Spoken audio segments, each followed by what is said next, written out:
तुम किस कौन से आया, तुम्हारे मन में क्या है, उसे जो पूछोगे हम कहेंगे।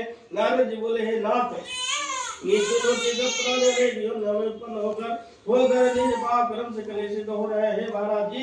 जिस छोटे उपाय से उनका कलेश दूर हुआ उपाय मैं सुनना चाहता हूँ।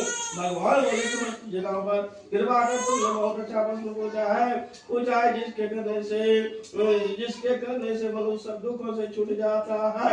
हे नारद, जो व्रत या तीनों लोगों में अत्यंत दुर्लभ है, वह आज आपके कहने से प्रकाशित कर रहा हूँ। श्री सत्य है, जिसको विधि पूर्वक करने से इस लोक में सुख और परलोक में मोक्ष मिलता है। यह सुनकर नारद जी बोले, इस व्रत का क्या फल होता है और पूर्व में किसने किया था, किस समय यह व्रत करना चाहिए, आप विस्तार पूर्वक कहिए। भगवान ने कहा कि इसके करने से दुख दुखादि धन की विधि और शांति की प्राप्ति तथा सर्वस्व विजय की प्राप्ति होती है।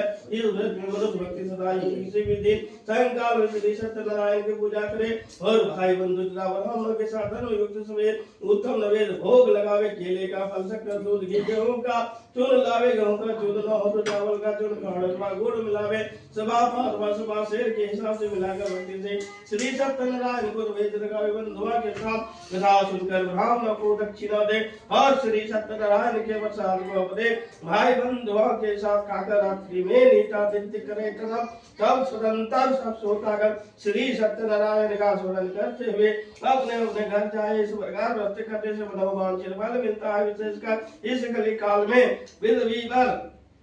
विधविवर इससे बढ़कर दूसरा कोई उपाय नहीं है। हे नारद, जिन्होंने इस व्रत को पहले किया था वह कथा सुनो।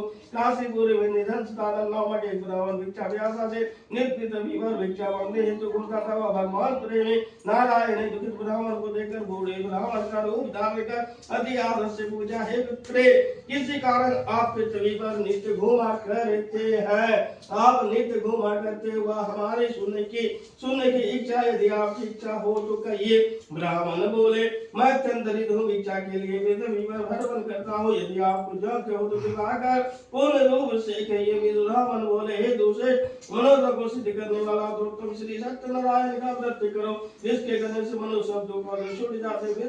वृद्धि ब्रह्मा रूपी श्री सत्यनारायण देव ने व्रत का विधान ब्राह्मण को बताकर ध्यान हो गए। तो ब्राह्मण सतानंद ने मन में यह निश्चय किया कि मैं कल ही श्री सत्यनारायण का व्रत करूंगा। और इसी चिंता में ब्राह्मण को रात भर नींद न आए। सुबह उठकर उसने यह निश्चय किया कि मैं कल ही श्री सत्यनारायण का व्रत करूंगा। यह संकल्प कर भिक्षा मांगने को गया तो उस दिन